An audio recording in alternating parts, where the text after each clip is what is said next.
Have you ever felt like a mere shadow in someone else's life, tirelessly giving your time and energy while receiving nothing but indifference in return? Do you often find yourself wondering why you tolerate those who treat you as an afterthought? What if I told you that the greatest betrayal in relationships isn't deception, but rather the insidious habit of allowing ourselves to be taken for granted? My dear viewer, we are very lucky to find each other. I suggest you subscribe to my channel that would not miss new releases. And if you like this one, write a comment of 7 words and put a like after 30 seconds and share this video with others. Imagine a world where you reclaim your worth, where you stop being the emotional support that others exploit at will. This journey begins not with confrontation, but with a radical transformation of your own accessibility.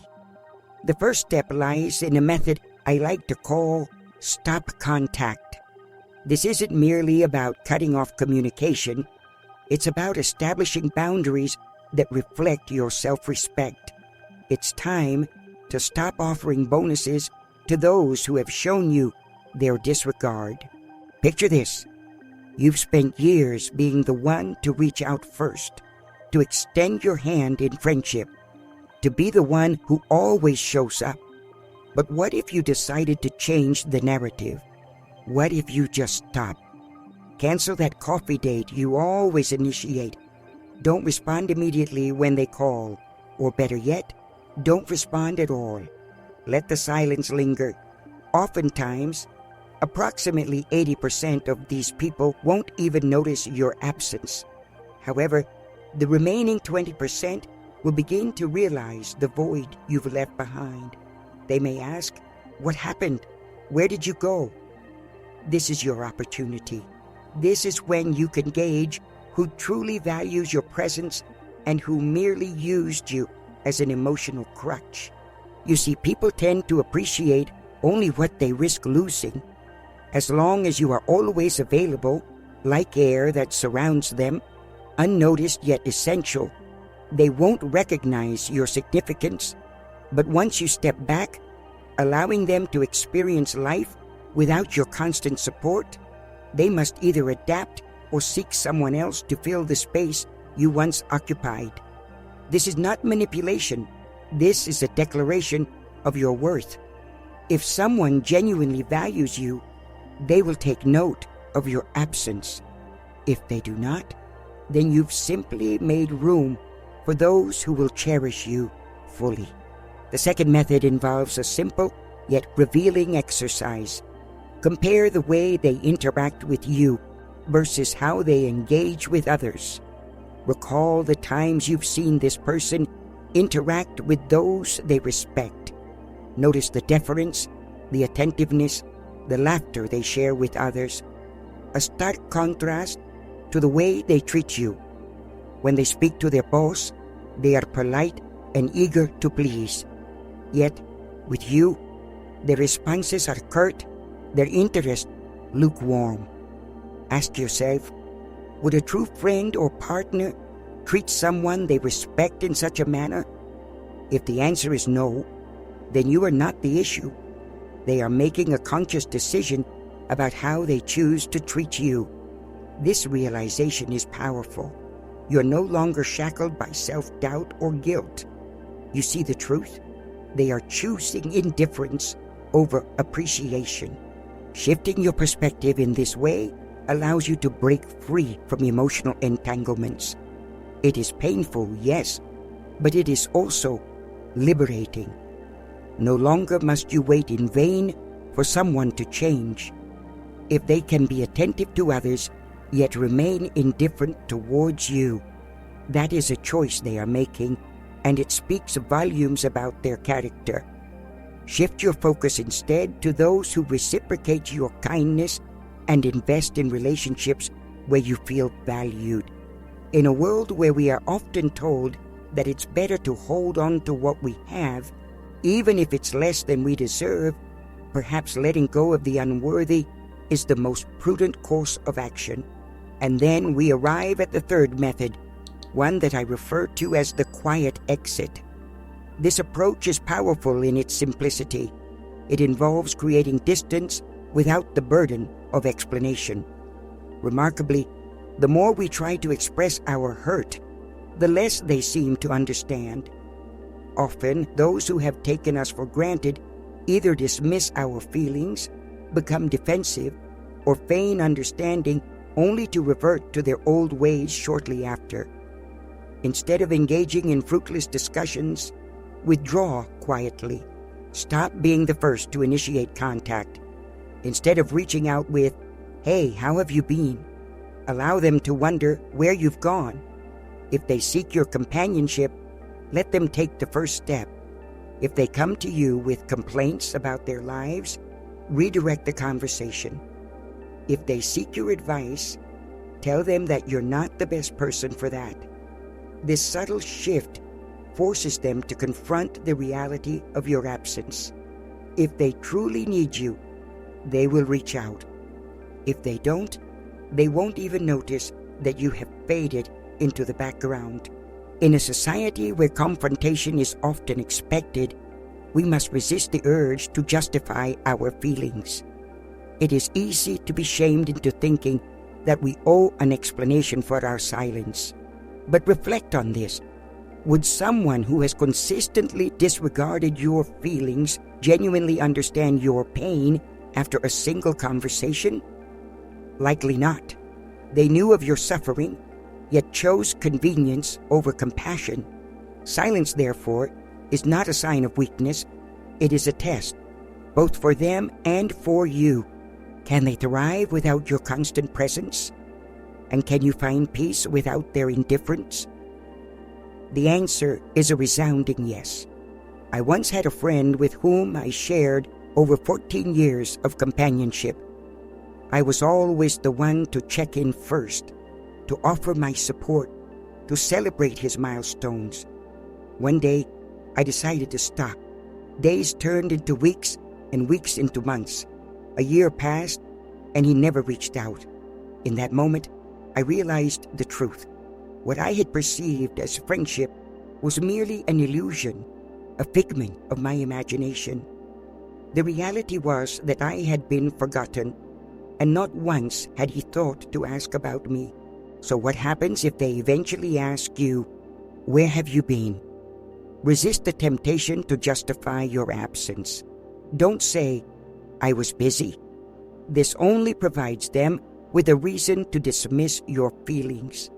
Instead, leave them with the silence of your absence, a silence that speaks volumes about your newfound self-worth. By prioritizing those who genuinely appreciate you, you create space for relationships rooted in mutual respect and true value. In a world filled with emotional vampires, it is your right to reclaim your light and shine brightly alongside those who recognize and celebrate your essence. Have you ever felt like you're just a pawn in someone else's game, endlessly chasing after the attention of those who seem to care so little? Do you find yourself investing your heart and soul into relationships that feel utterly one-sided? And what if I told you that the key to breaking this cycle lies within your own reflections, those mirrors we call our interactions? Imagine for a moment the weight of solitude not as a mere absence of people around you, but as a profound lack of understanding. Carl Jung once articulated this truth, and it resonates deeply in the fabric of our social lives. If you've ever experienced a quiet departure from someone, and their apathy seemed as thick as the air around you, it's a sign. If the absence of your presence doesn't evoke a sense of loss, you may have already faded from their emotional landscape long ago. The choice now rests in your hands to chase after their fleeting attention or to turn and embrace those who walk towards you with open hearts. Consider the method of the mirror, a simple yet powerful approach that invites you to treat others as they treat you. It's not about being rude or retaliatory. It's about reflecting back the very energy that they project onto you. When they fail to inquire about your life, you mirror that indifference. If they cancel plans at the last minute, you suddenly find yourself busy too. You shift from being the accommodating one, bending to their whims, to a person who only adjusts their plans when it suits them. This principle is straightforward. You stop giving more than you receive. It's a profound revelation that often escapes us. When you've poured your essence into someone who treats your kindness as a given, it's no wonder they take your presence for granted. But today, we can flip the script. By becoming their reflection, you allow them to see the truth of their actions. I once had an acquaintance with whom I shared a years-long connection. I was always the one reaching out, checking in, and offering support. Yet she would respond only at her convenience. One day, I decided to change my approach. I would mirror her behavior. At first, she didn't even notice, but after a month, her messages began to increase. By the third month, she asked, "Why are you so distant?" I simply replied, "I'm just acting like you do." Initially, she was offended, but then she began to reflect on her actions. Half a year later, she was reaching out more frequently than ever before. The mirror does not lie. It reveals to us who we truly are. But what if the mirror fails to spark change? If they cannot recognize their own reflection, it's a sign that they may never alter their behavior. Jung wisely noted that we encounter in others only what exists within ourselves. So if someone perceives you as a friend, they will behave like one. If they see you merely as a convenience, they will continue to exploit that dynamic. By becoming a mirror, you will gain clarity about your true standing in their life. This method has proven effective for me throughout the years, time and again. You might wonder, have you ever tried this in your own life? Did it yield the results you hoped for? I invite you to share your experiences with me so we can explore this further. Next, let's delve into the method of replacement. It's time to exchange your inclination to please with the principle of reciprocity. Stop investing in those who do not reciprocate your generosity. Stop squandering your energy, time, and emotions on individuals who view your kindness as a mere obligation. Instead, redirect your focus toward those who genuinely appreciate you without the need for manipulation. If someone fails to reciprocate your efforts, this is their choice and not a reflection of your worth. The power lies in your hands to decide whether to nurture one-sided relationships. Ask yourself some crucial questions. How often does this person take the initiative? Do they remember your needs as you do theirs? Have you unwittingly become that accommodating figure, simply a resource for them to draw upon? Gently push those who take without giving to the periphery of your life.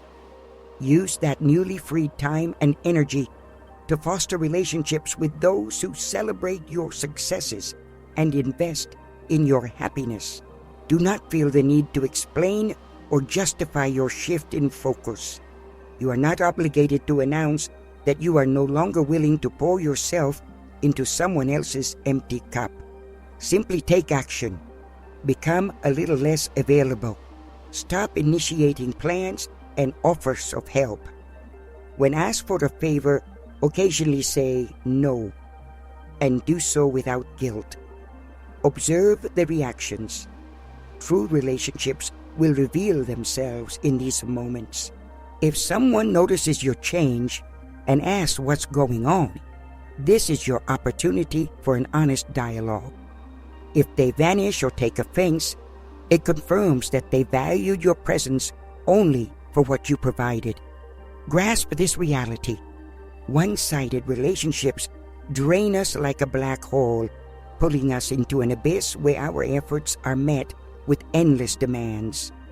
Reciprocity fosters healthy connections grounded in respect, gratitude, and genuine joy for one another. Jung once remarked that the most perilous trap for a person is their unexamined relationships. How often do we cling to those who have long ceased to value us? We tolerate their indifference, justifying their coldness out of fear of confronting the unsettling truths. If someone does not offer you the same energy that you invest in them, it is a clear indication that you hold little importance in their life.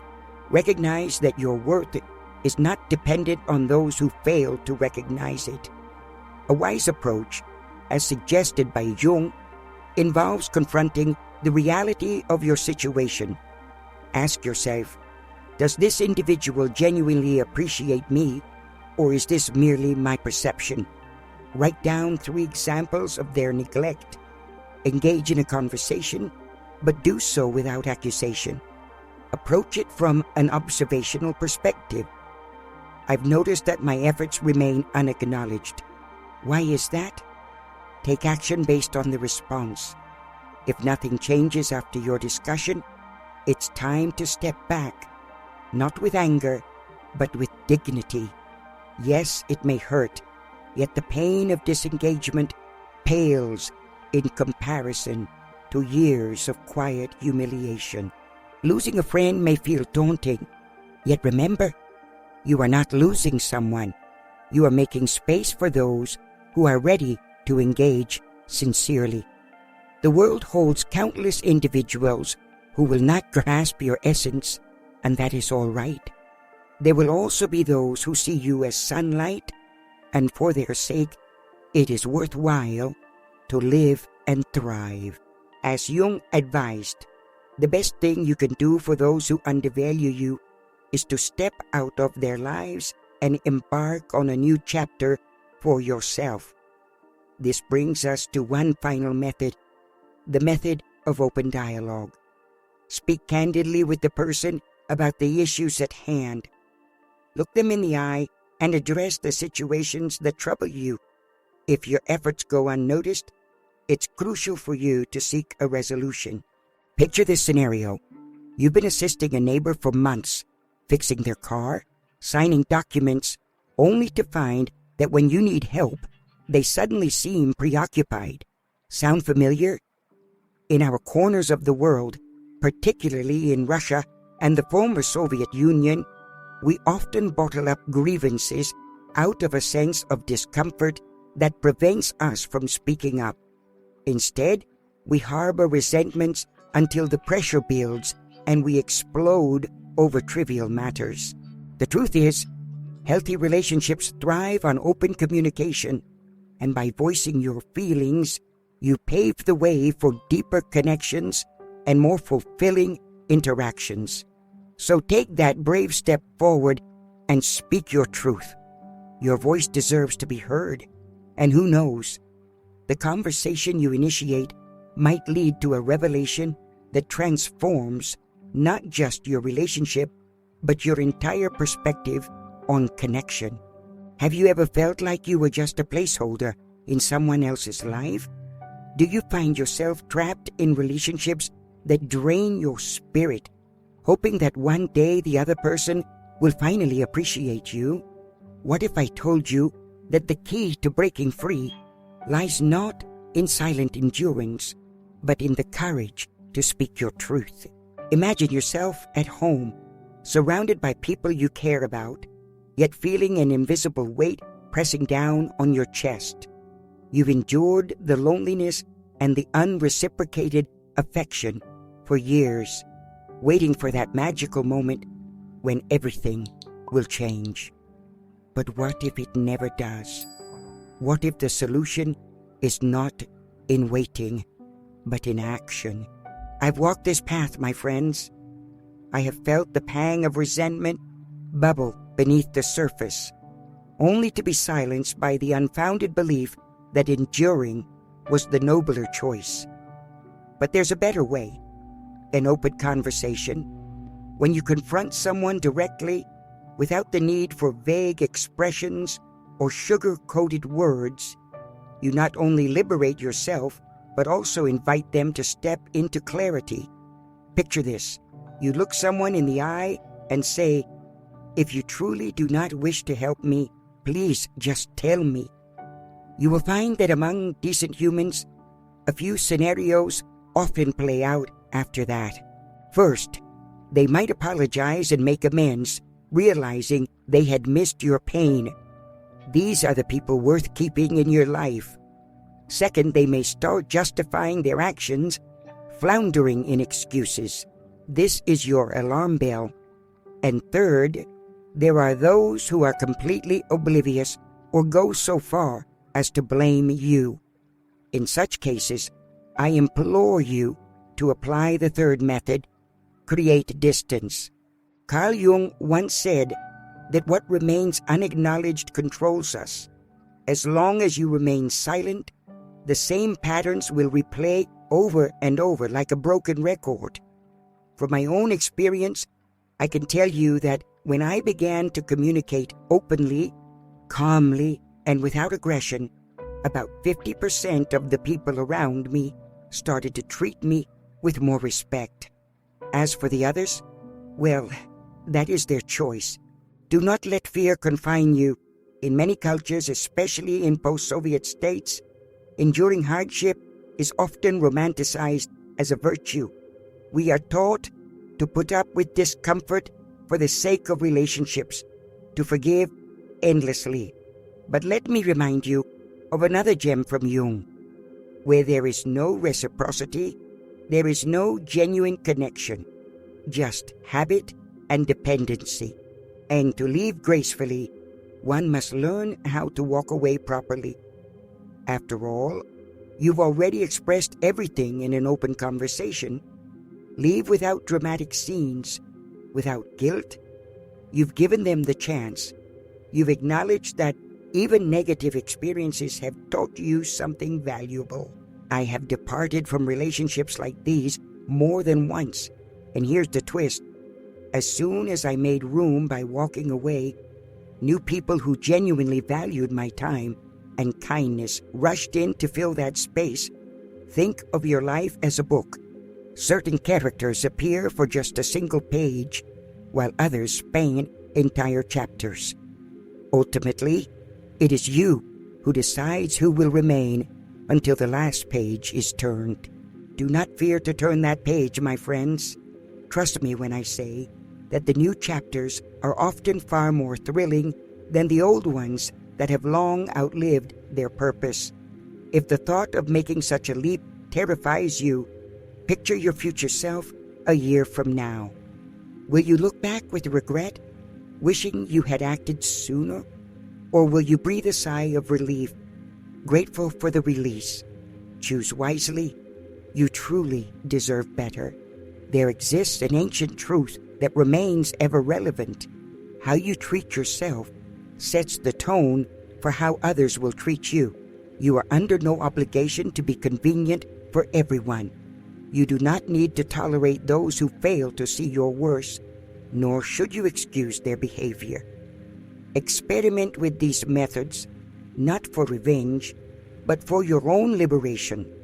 It's time to acknowledge your feelings, your time, and your life. These are precious commodities. Now, I invite you to share your experiences. How do you handle those who do not appreciate you? Let's engage in this discourse together. If you found value in this video, please give it a thumbs up and share it with those who might benefit. Your actions could help someone change their life for the better. Stay tuned for more insights on self-reflection, relationship psychology, and philosophy right here on Listen My Advice. Until next time, may the wisdom of life guide you on your journey.